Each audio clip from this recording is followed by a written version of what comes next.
Hi there. In this video, we are basically going to be looking at the local government legislative process, and we'll also be looking at the legislative powers of those local government councils.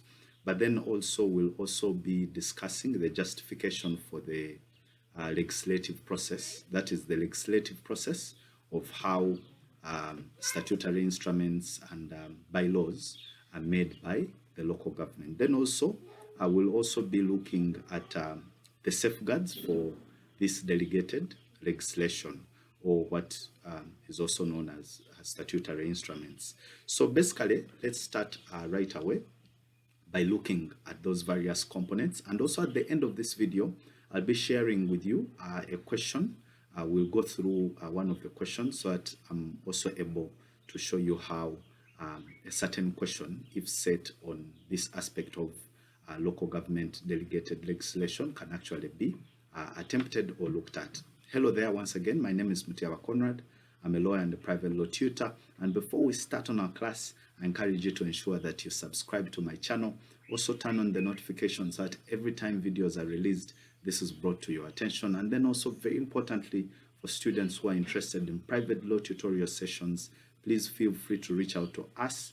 These private law tutorial sessions really help, and they will really greatly help you improve your grades. And most of our students who are already on these private law tutorial programs have been actually proven to always outperform their colleagues who do not have any sort of mentorship. So let's start right away by looking at this legislative process. And it's very important to note that we are specifically looking at the legislative process under local government. Okay, so how do these local government organs, such as district local governments, how exactly do they actually make their laws? So this is the legislative process that we are going to be looking at in this video in detail. And as also already guided, we'll also be looking at the powers of these district local government councils to make law. Then we'll also look at the justification of making those statutory instruments, and then also the safeguards for actually these statutory instruments that are made by these local governments. So let's start right away by first looking at the legislative powers. Where do these local governments actually get the legislative power? Where do they actually get the power to make the law?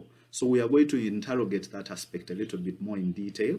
And of interest to you, you want to interest yourself in Article 79, Clause 1 of the 1995 Constitution of the Republic of Uganda. And for most of my viewers watching from Kenya, Zambia, South Africa, Ghana, please look at your respective constitutions of your country.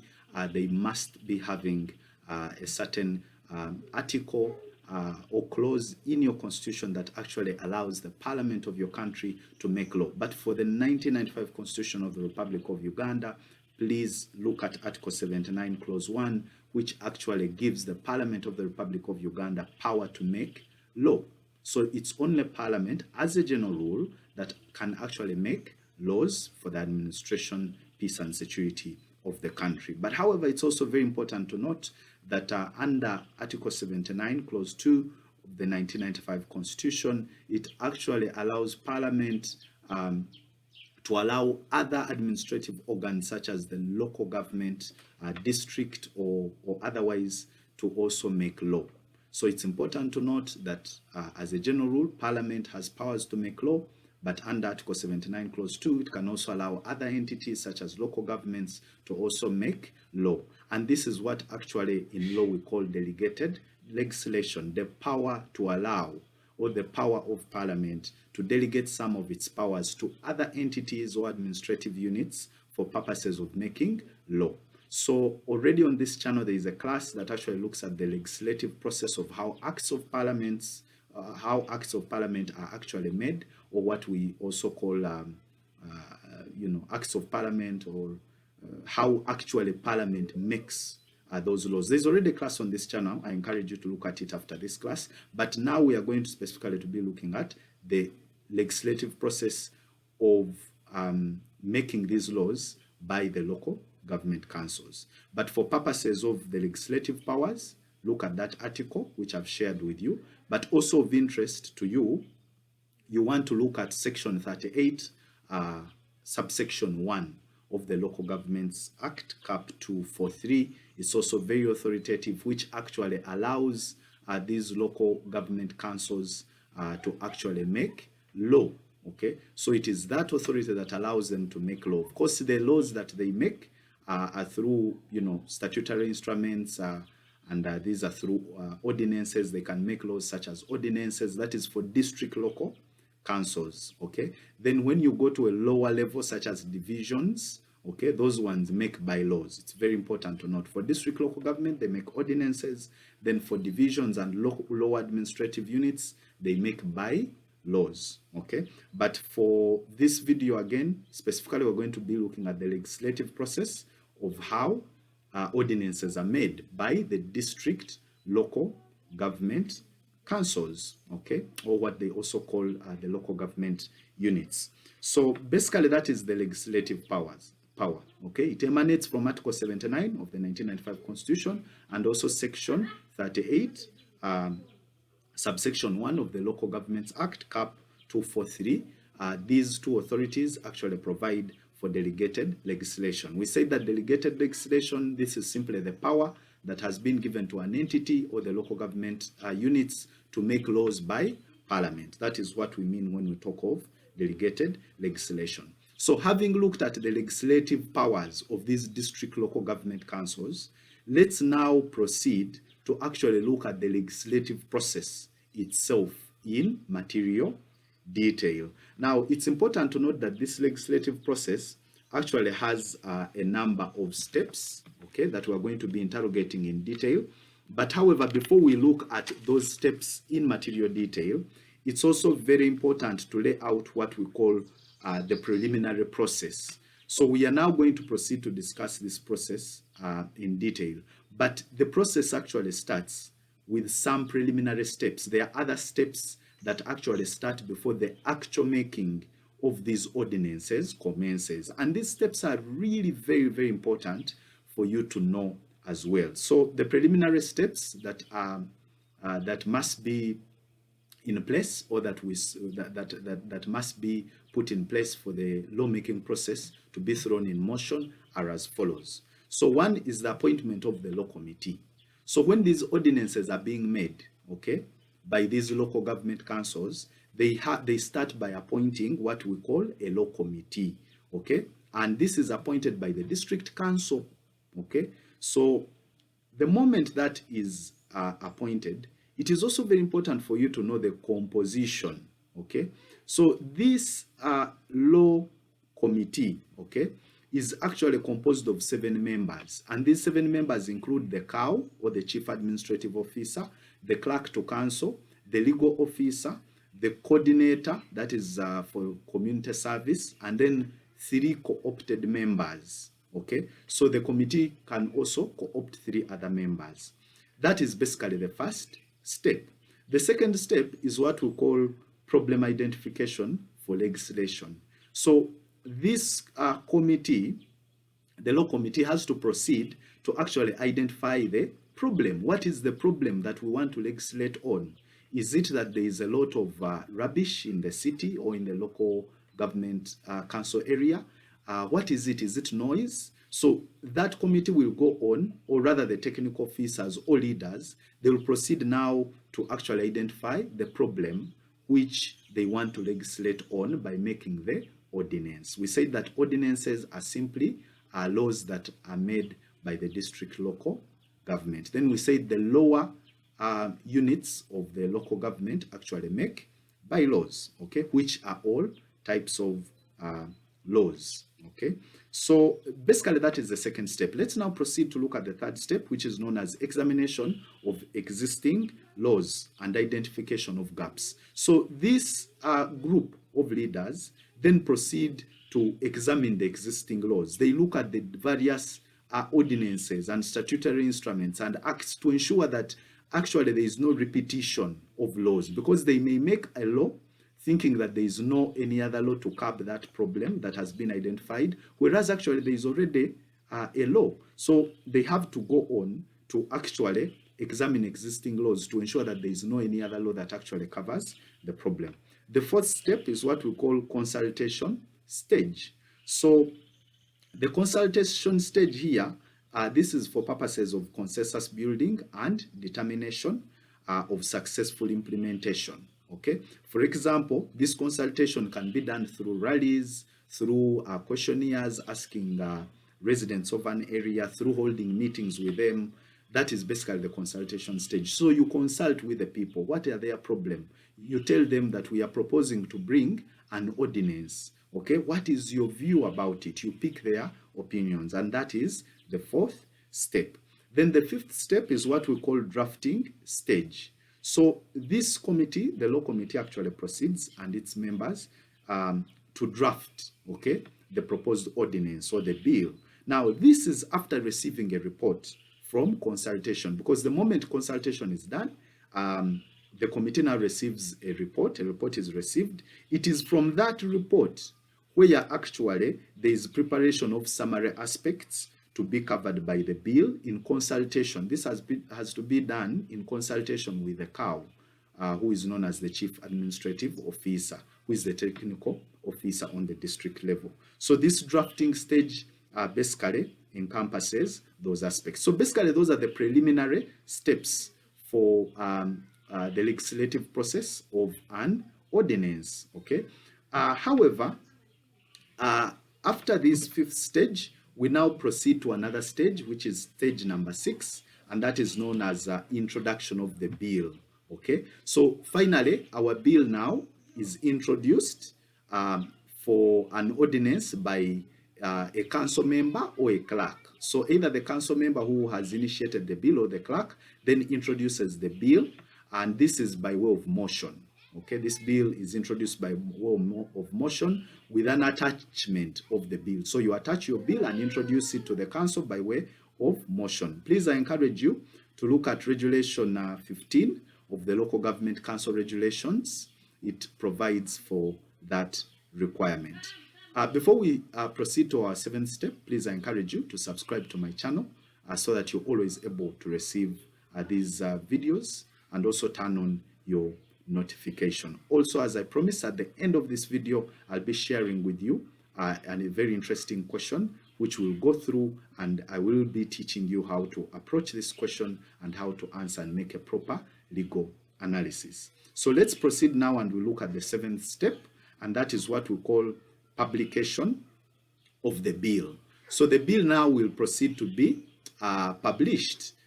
Please, I encourage you to look at Regulation 15, Sub-Regulation 3. That is of the Local Government Council Regulations. It actually provides for the aspect of publication. Now, this publication is done 14 days before the bill is debated. Okay, you have to first publish it 14 days before it's debated by the Local Government Council.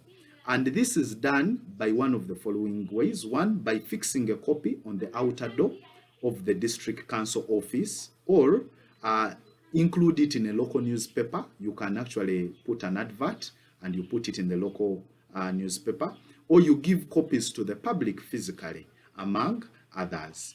Also, it's important to note that the bill for publication must be accompanied by a short memorandum signed by the introducer of the bill, and that is a requirement of the law under Regulation 16, Sub-Regulation 2. Then also the bill shall have a title. So our bill must have a title, and it must include the subject matter of the ordinance in general terms. So it must have a title, okay? Then also the subject matter. What is the ordinance about? Is it intended to prohibit noise? Is it, intended to prohibit crowding? So the subject matter of the bill. And that's also a requirement of the law. Again, I encourage you to look at Regulation 17 of the Local Government Council Regulations.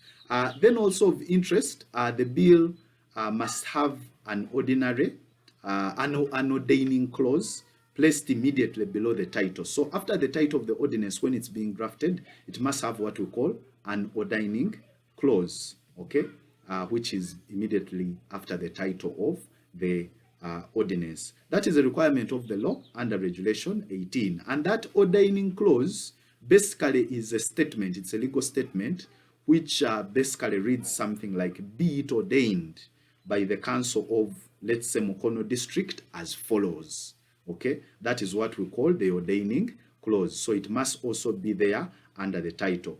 Then the 8th step is what we call the distribution of copies of the bill to members, and that is a requirement under Regulation 19. So these copies must be distributed to the members, that is the council members, okay, or the councillors. So these copies are given to them, and this is for purposes of analyzing such an ordinance, having discussions, forming opinions, so that by the time they come to discuss it in the council, then they are knowledgeable and they are able to submit their points from an informed point of view. Step 9 is what we call a debating of the bill. So now, finally, they come into the council and then they start the debating process. So this debating process is provided for under Regulation 20 of the Local Government Council regulations. Now, this debating, it's done 14 days after publication. So the moment the bill is published, 14 days after that is when the debating must commence. However, there is an exception under the law, under Regulation 20, which provides that 14 days can actually be waived in cases of public emergency. So in case there is a public emergency, the 14 days requirement can be waived. But this is only for public emergencies and nothing more than that. So let's proceed, ladies and gentlemen, to look at more steps.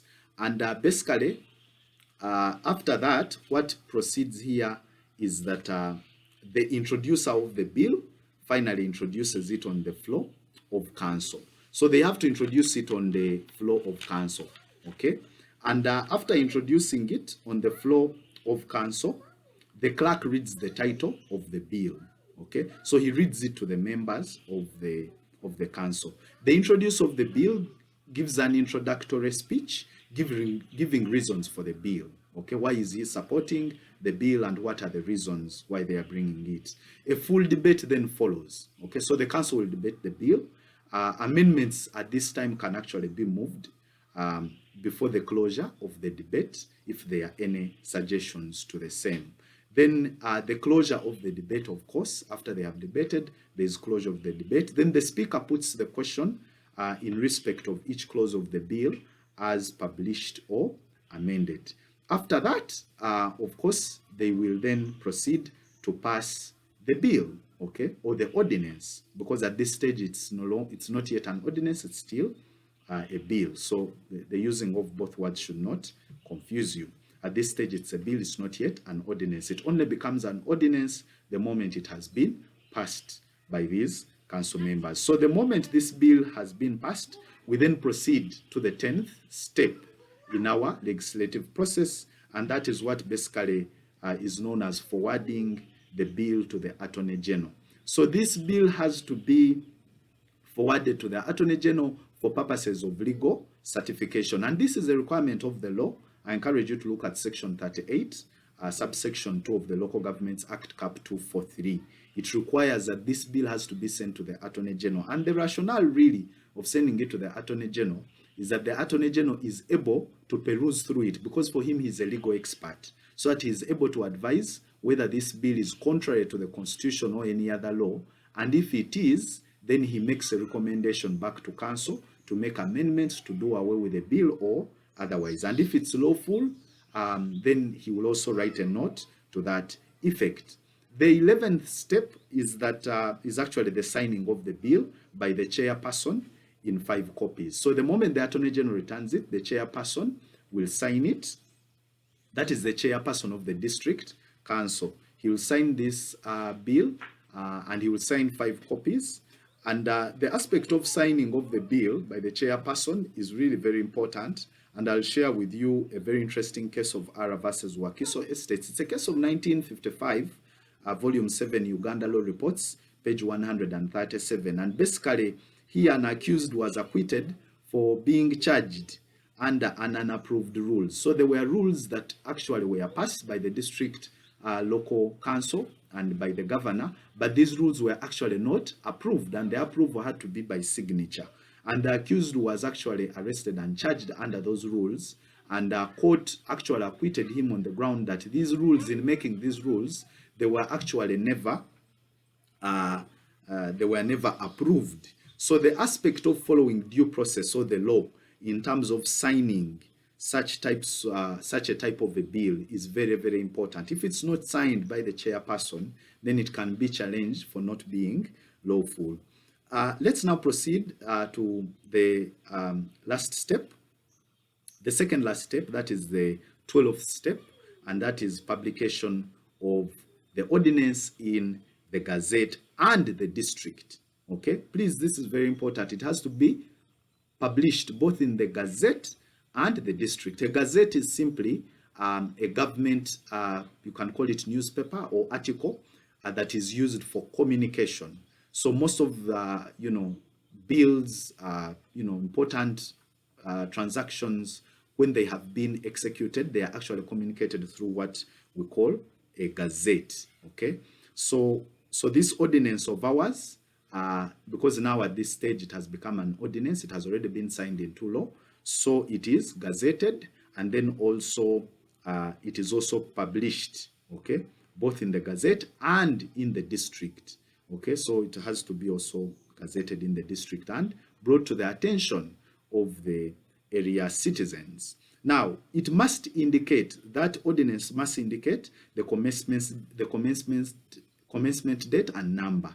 So you have to show when is it starting to operate and what is its number, or also can call it a serial number. And this is a requirement of the law. Again, I encourage you to look at Regulation 21, Sub-Regulation 213, the authoritative on that requirement. Then the last step is what we call laying the ordinance before Parliament. So even after it has been gazetted and passed and signed by the district local council, it has to be laid before Parliament. Okay, so it has to be taken to Parliament so that Parliament can analyze it and look at it. Remember, we started by looking at Article 79, Clause 1, where we said that the general powers to make law are actually with the entity of Parliament. It simply delegates or gives away some of its powers to these local administrative units or other bodies. So it's very important to lay it before Parliament, this ordinance, and that is the last step of the legislative process. So it has to be laid before Parliament, and that's actually also a requirement of the law. I encourage you to look at Section 175, subsection 3 of the Local Governments Act, Cap 243, that actually makes it a mandatory requirement to lay such an ordinance that has been passed before the Parliament. Of course, the Parliament will scrutinize it, look at it, and also see if it's actually lawful. Okay, and of course, Parliament can strike it down. Okay, or it can actually go on to approve such an ordinance that has been passed by this local government council. So that is it, ladies and gentlemen, with the process. Let's now proceed to actually look at another aspect, and that is known as the justification. So what is the justification, okay, of making these ordinances, okay, or what is the justification of these delegated legislations, okay, such as ordinances, bylaws? What is the justification? What is the rationale? What are the reasons? This is what now we are going to look at. Why is it that Parliament gives away part of its powers to these low administrative units to actually make law? Okay, what is the rationale, or what are the reasons? So the first reason is actually to deal with matters that are technical. Now, there are certain matters that are really very technical that Parliament may not have enough expertise or even time to handle. So such technical matters, Parliament gives away power to other experienced people to actually legislate on such aspects. So that is the first justification. The second justification is actually to save time. Parliament may actually want to save time because it is handling matters of national importance and looking at so many laws. It has so much work. So instead of dwelling on very small issues, which can actually be handled by other experts, that actually is a justification of actually giving away some of its powers through what we call delegated legislation to save time.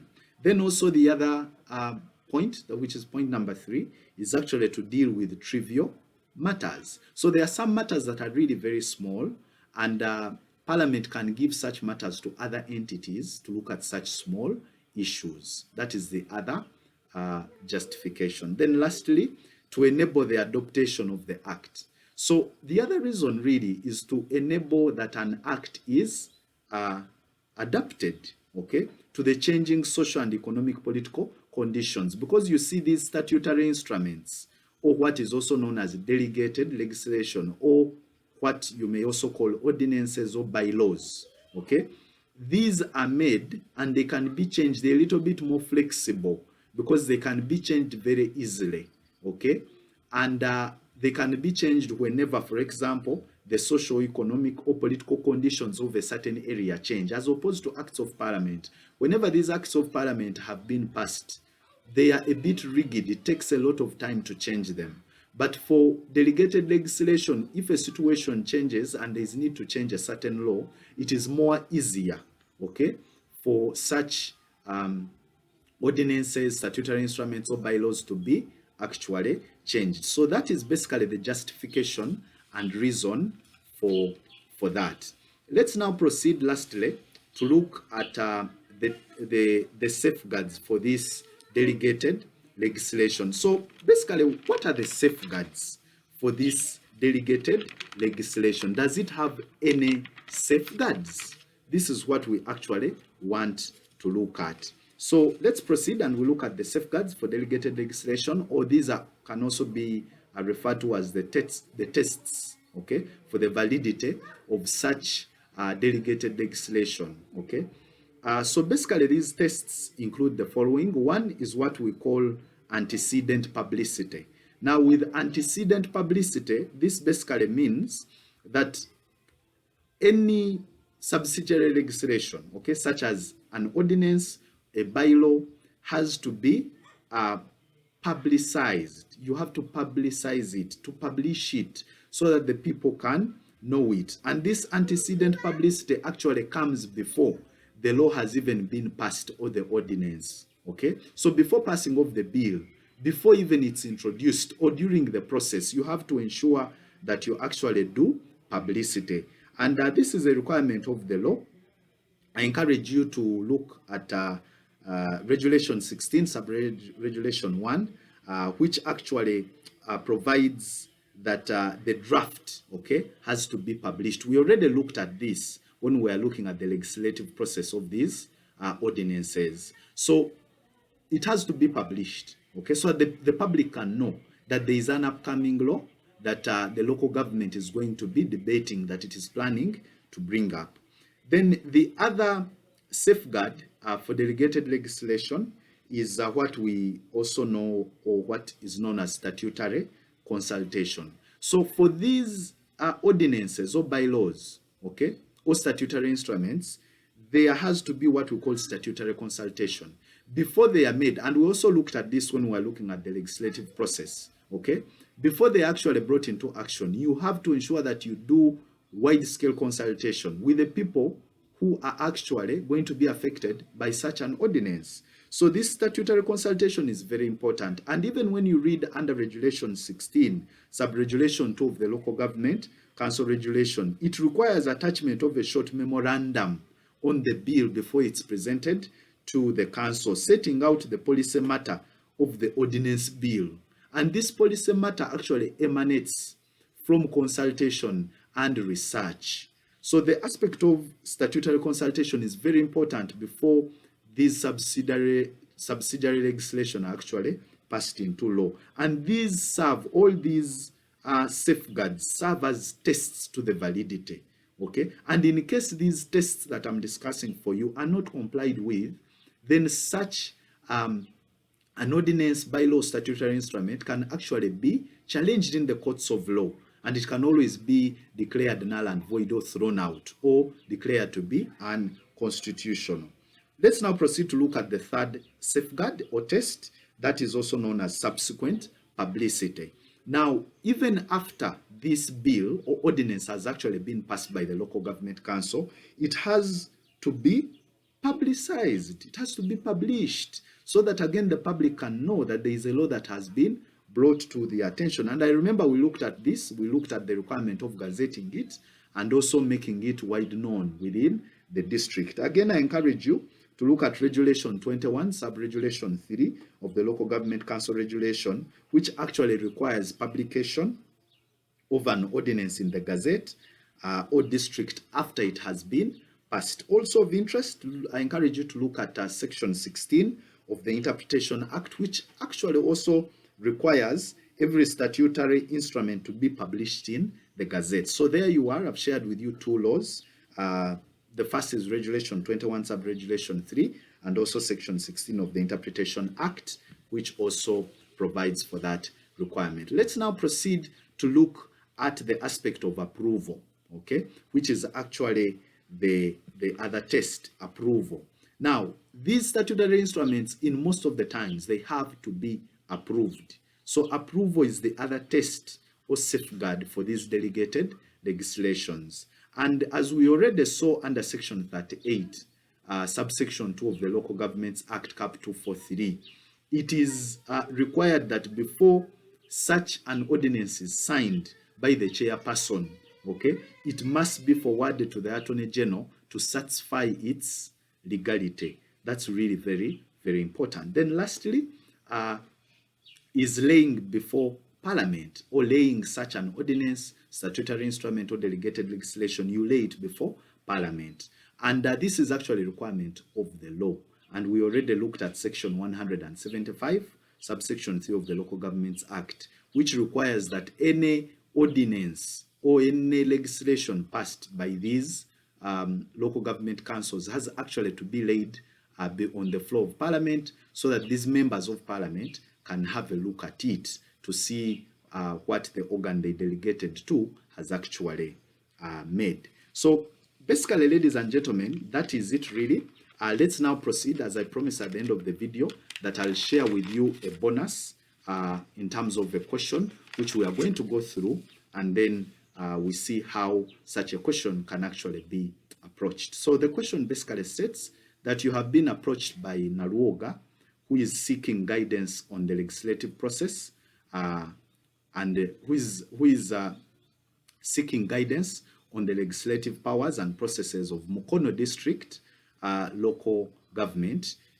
She equally seeks to know the justification for the said process and what would be the tests for the legislation passed. Please address the said concerns. So basically, if you're faced with such a type of question, the approach that you'd basically use is as follows. And this question basically requires any Class A student to do the following. So in attempting it, you ensure that your essay has an introduction, a very strong introduction.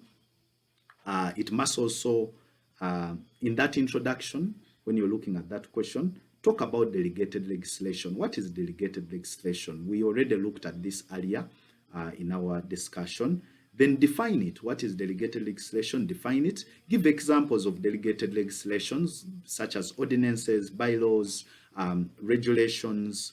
Then also in your introduction, talk about the legislative powers, i.e., look at Article 79, Clause 1 and 2, look at Section 38, Clause 1, Subsection 1 of the Local Governments Act, among others. And all that is in your introduction. After that, proceed to lay down the legislative process, okay, of these ordinances. How are these ordinances made? Okay, what is the process? Proceed step by step to look at those processes and those various steps, and also ensure that in your discussion you look at the law, okay? Because remember, you are a student of the law, so you must look at the law. What is the law saying? All these steps are actually laid down under the law. So ensure you have the law.